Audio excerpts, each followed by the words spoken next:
Welcome back to Horoscope TV. I've been looking at the data visualization for the upcoming week, and I have to say, specifically for the sign of Gemini, the waveform on this chart it's bizarre. Bizarre is a good word for it. It looks less like a standard astrological forecast and more like the readout of a heart monitor during, I don't know, a panic attack followed by a coma.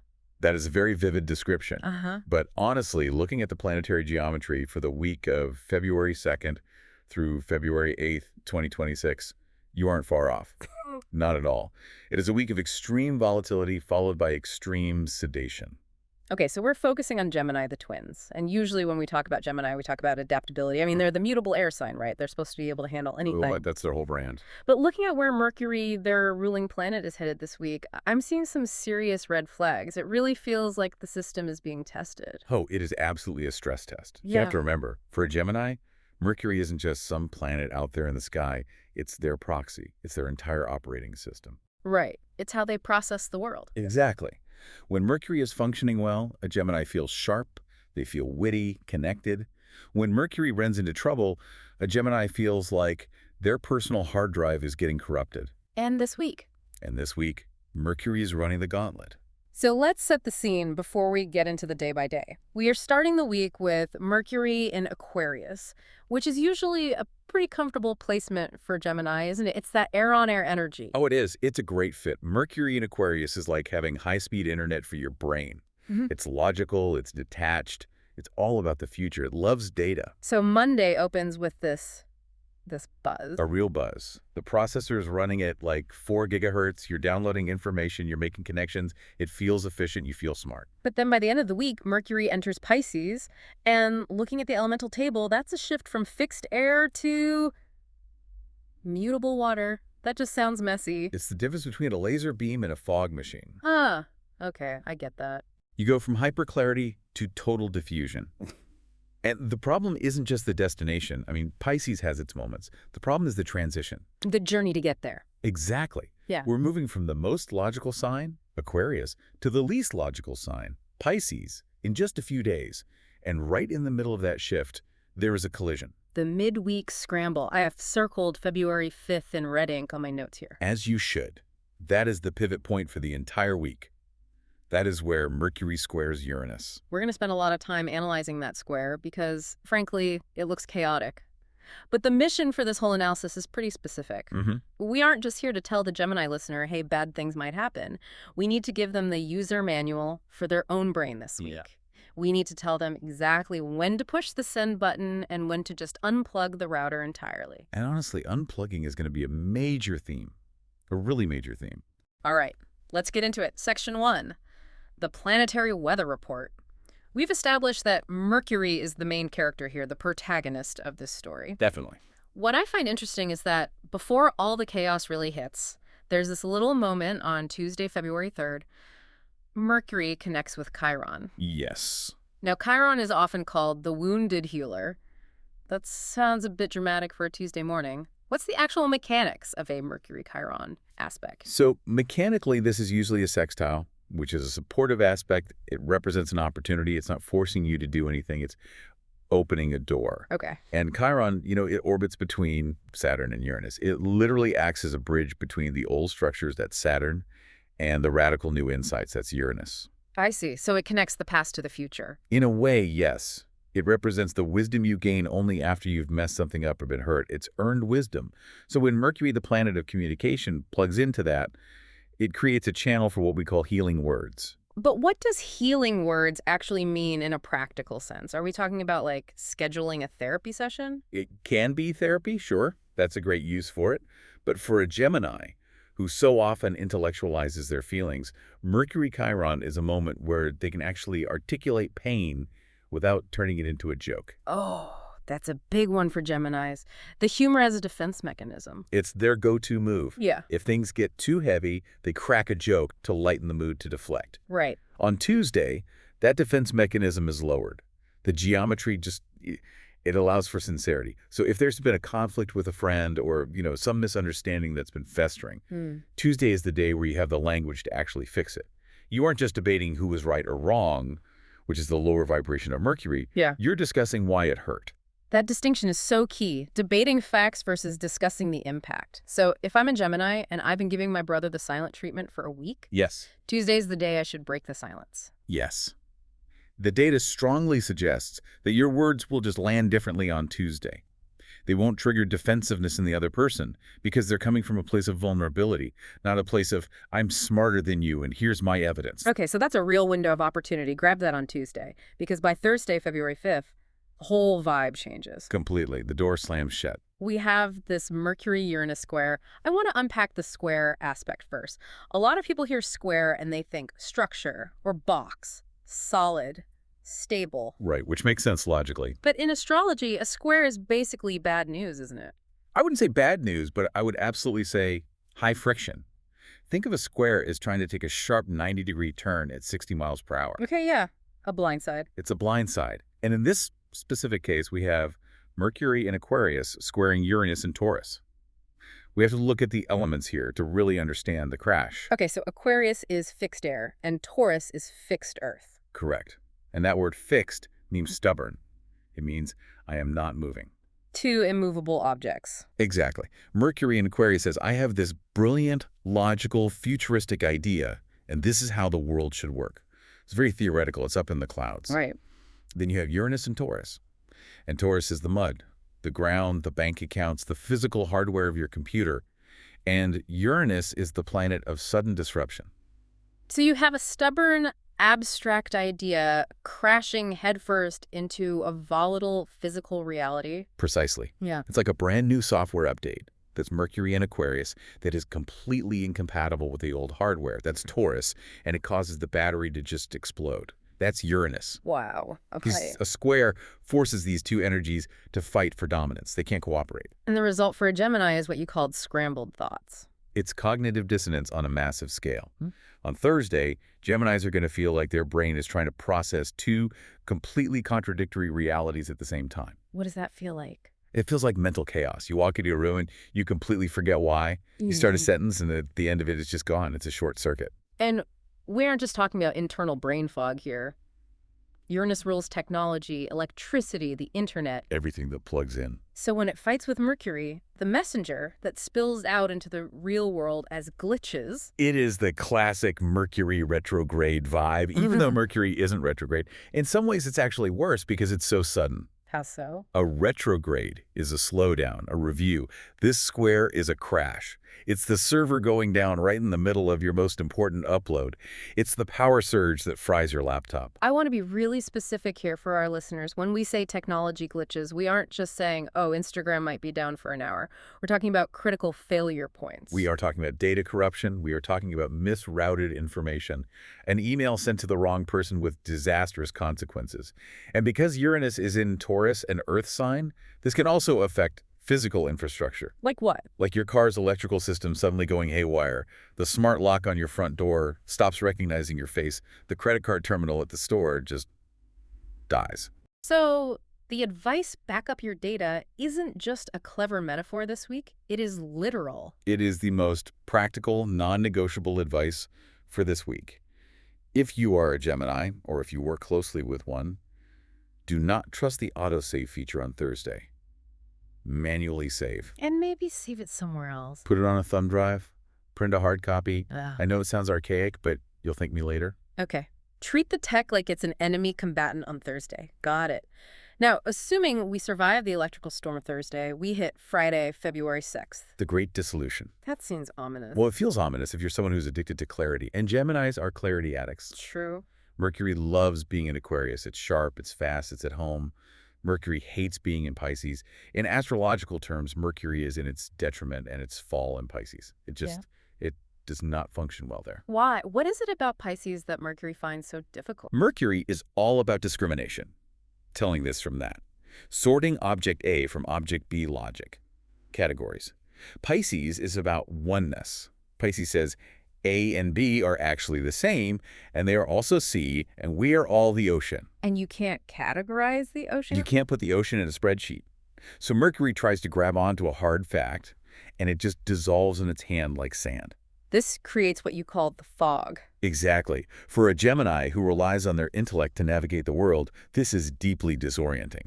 It's like a pilot flying into a dense cloud bank and all their instruments just go dead. So from Friday through the weekend, the logical mind is essentially offline. Or at least it's heavily muffled. Yeah. You try to do your taxes and the numbers swim around on the page. You try to read a legal document and the words just don't stick. Is there any upside to this? Because brain dead isn't exactly a great selling point for the weekend. The upside is massive, but only if you switch modes. You have to. Mercury in Pisces is the poet, the dreamer, the musician. If you stop trying to be a calculator and start trying to be a painter, you will have a brilliant weekend. Ah, so it's about using the right tool for the job. Precisely. Your imagination will be incredibly vivid. Your intuition will be screamingly loud. It's great for art, for music, for meditation. But the danger is trying to force that calculator mode when it's just not working. Correct. The forecast warns explicitly against signing legal papers from Friday onward. Do not sign a lease. Do not sign a new job contract. Do not agree to any new terms and conditions online. Because you literally cannot see the fine print through the fog. Or you don't care about it. Yeah. You might agree to something because the other person has a nice vibe, not because the terms are actually fair. You're operating on feeling, not fact. And in contract law, a nice vibe doesn't hold up in court. Not even a little bit. It's a crucial distinction. Okay, let's pivot this weather report into the workplace. Section 2, professional and career analysis. You mentioned earlier that career matters look tricky. That feels like a huge understatement given that Mercury-Uranus square. Tricky is the polite word. Volatile is the accurate word. The workplace is where that Thursday square is going to be most dangerous, most impactful, for sure. Let's play out a scenario.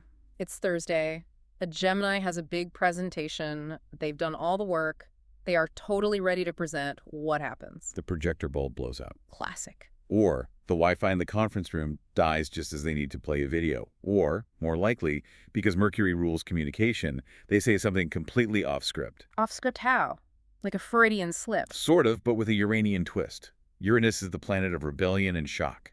So Gemini might have this sudden, uncontrollable urge to just tell it like it is to their boss. Oof. They might just blurt out a truth that was supposed to stay unspoken. Something like, this whole project is doomed and we all know it. And while that might be true, that's the Aquarius logic speaking, the timing and the delivery, the Uranus shock, makes it a career-limiting move. Exactly. It creates instability where there was none. So the advice has to be hypervigilant. If you send an email, read it 3 times. Check the to field. Oh, God, yeah. Did you accidentally copy the entire company on an internal complaint thread?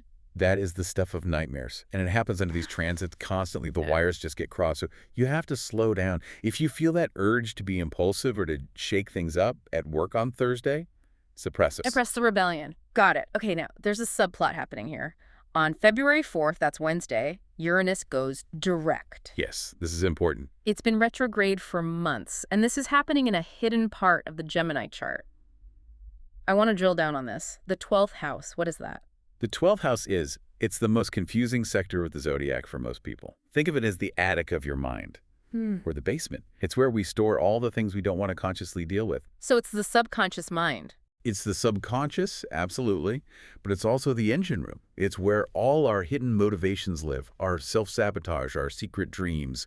So when Uranus, the Great Awakener, stations direct there, it's like someone finally flipped the breaker switch in the basement. Suddenly the lights come on in a room you haven't looked at in 6 months. And the interpretation here is a sudden realization about career paths. Yes. But notice the nature of the 12th house. It is private. This is not a realization you have in a team meeting. This is a realization you have at 3 a.m. while staring at the ceiling. So you just wake up with this sudden clarity and think, I hate this industry. Or, I'm climbing a ladder that I don't even want to be on. It's a liberation, that's Uranus, from a self-imposed prison, which is the 12th house. But the nuance is that you aren't ready to act on it yet. No, absolutely not. If you walk into work on Thursday and quit because of a Wednesday night epiphany, that is the Uranus square Mercury chaos talking. That's a huge mistake. So this realization is a seed. It's a seed. It needs to germinate in the dark for a while. It's a secret shift in perspective. You're still doing your job, but internally, you've checked out, or at least your compass has pivoted. So keep the secret. Let it marinate. Then Friday comes. Mercury enters Pisces. How does this shift the actual workflow? Well, as we established, detail orientation goes right out the window. If you're an accountant, Friday is going to be hell. Okay. But if you're a graphic designer or brand strategist, Friday is going to be heaven. So the strategy is really about smart task management. Ruthless task management. You need to look at your to-do list for the week. Anything that requires spreadsheets, legal review, data entry, or code debugging, do that on Monday, Tuesday, or Wednesday. Front load all the logic. You have to front load the logic. Save the brainstorming, the vision boarding, the client lunches where you're building rapport, the big picture strategy. Yeah. Save all of that for Friday. Because if you try to do the logic-heavy stuff on Friday... If you try to write code on Friday, you will introduce bugs that you won't find until next week. That's a guarantee. That is extremely actionable advice. Shift gears based on the planetary weather. Okay, let's talk money. Section 3, financial outlook. We used the word cloudy before, and it seems to apply to the wallet, too. It really does. I mean, money is numbers. Pisces hates numbers. Right. Pisces loves feelings. So when Mercury, your decision-making mind, is in Pisces, you stop evaluating the price of something and you start evaluating its vibe. The classic, I need this because it makes me feel better. That is the dangerous sentence for this weekend. I deserve this. This will fix my mood.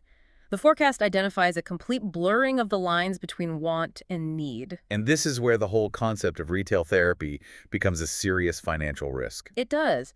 We need to analyze why we spend. Usually we spend to solve a problem. But under Mercury and Pisces, you spend to escape a reality. How do you mean? You buy the expensive noise-canceling headphones not because you need better audio quality, but because you just want to drown out the world. You book the spa day because you want to dissolve. It's about escapism. It is pure escapism. And the problem is, the money you spend is very real, but the relief you feel is very temporary. So the forecast advises a strict budget. If you don't have a budget going into the weekend, you will spend based on emotion. And Pisces emotions Are boundless, which means your spending can become boundless. Boundless spending is a terrifying phrase. Now, there's a specific date here, February 8th, Sunday, a clash between Venus and Uranus. Yep, the surprise expense. Venus rules our resources, our money, our values. Uranus rules the unexpected, the shock. A square between them is money leaving your account suddenly and without warning. And the forecast specifically points to travel or education. That seems oddly specific. Why those two areas? It likely ties to the houses involved in the transit. If we're looking at a general Gemini chart, these planets are triggering the sectors that govern long-distance travel and higher learning. So an example would be, you book a flight and suddenly there's a $200 baggage fee you just didn't see, or a visa cost. Or you signed up for an online workshop and they tell you on Sunday that you need to buy $500 worth of special materials that weren't mentioned before. It's a hidden cost that reveals itself abruptly. So if you are planning a trip or signing up for a class, add what, 20% to the estimated cost just to be safe? A contingency fund is absolutely essential for this weekend. And I just want to circle back to the transactional risk on February 5th, on Thursday. We talked about tech glitches at work, but banking is all tech now. It is.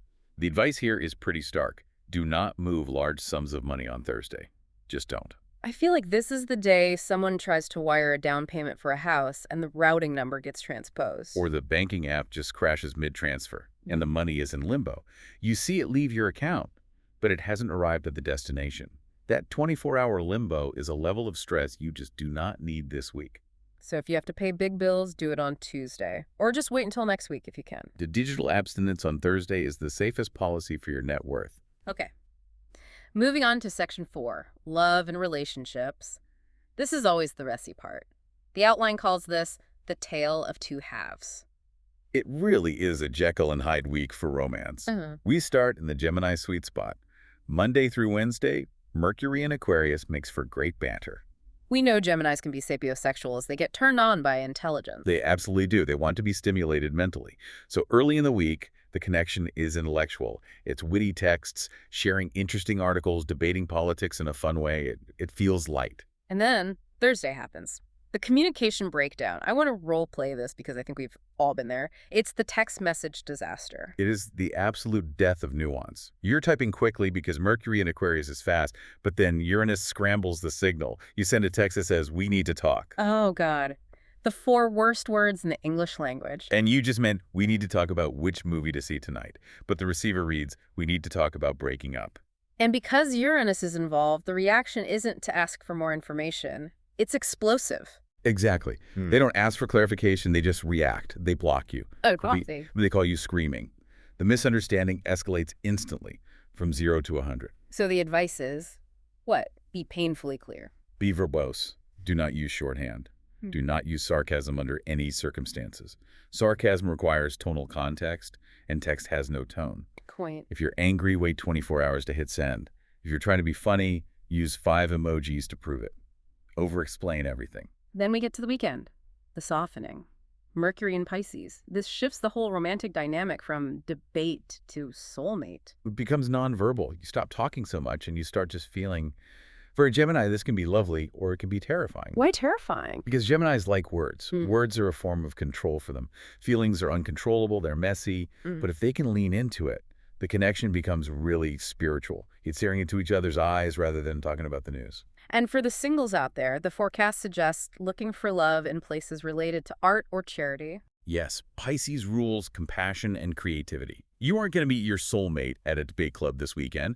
You'll meet them at a poetry slam, a gallery opening, or maybe volunteering at a soup kitchen, places where people are being vulnerable. But, and there is a huge but here, the trap. Idealization. The Pisces rose-colored glasses. This is a massive risk.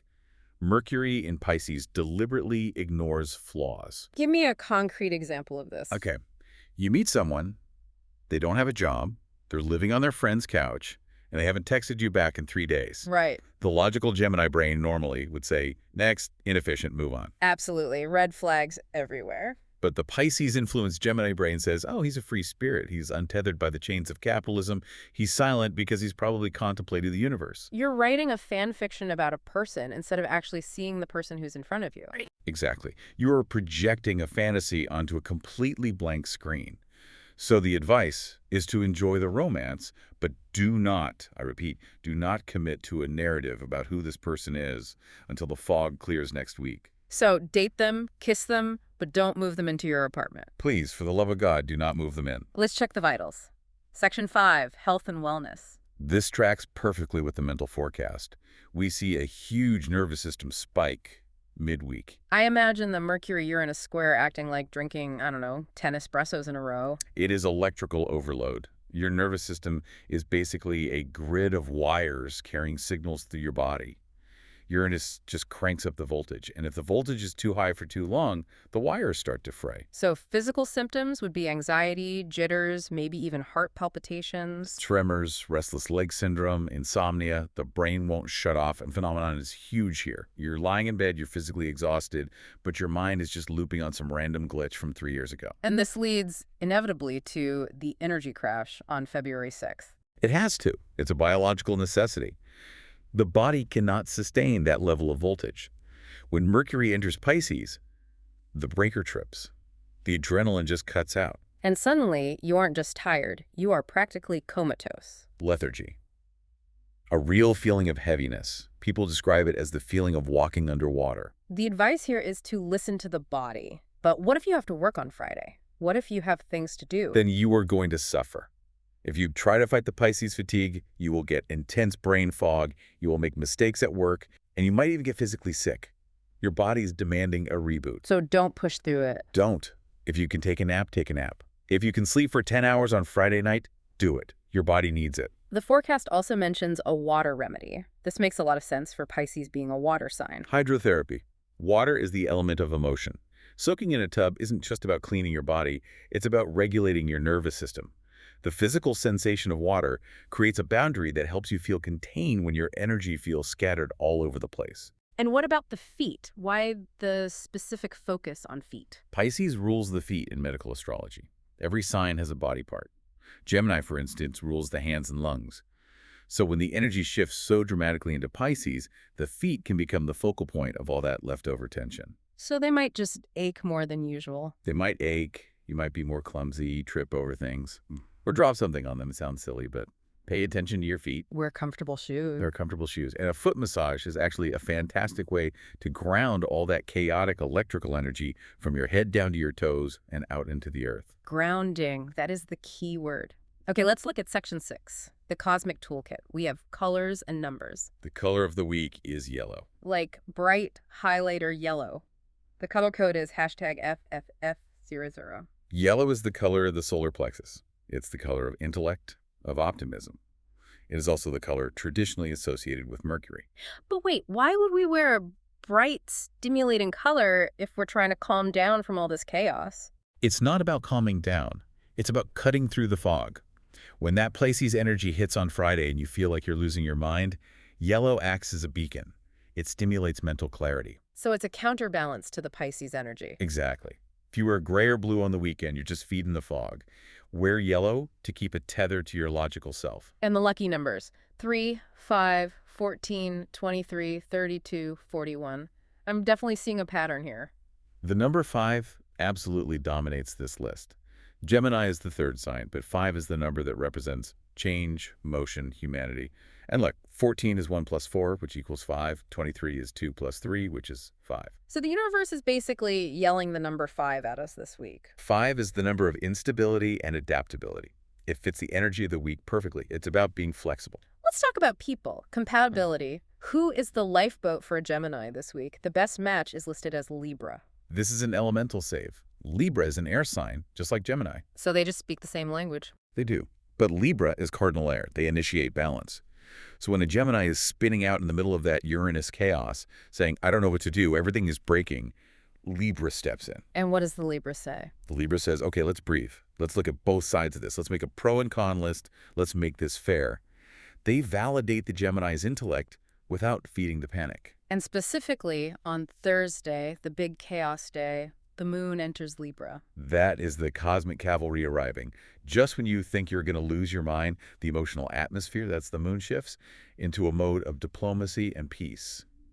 Your Libra friends will be extra effective on Thursday night. Call them. Good to know. Conversely, who do we need to avoid? The worst match, Pisces.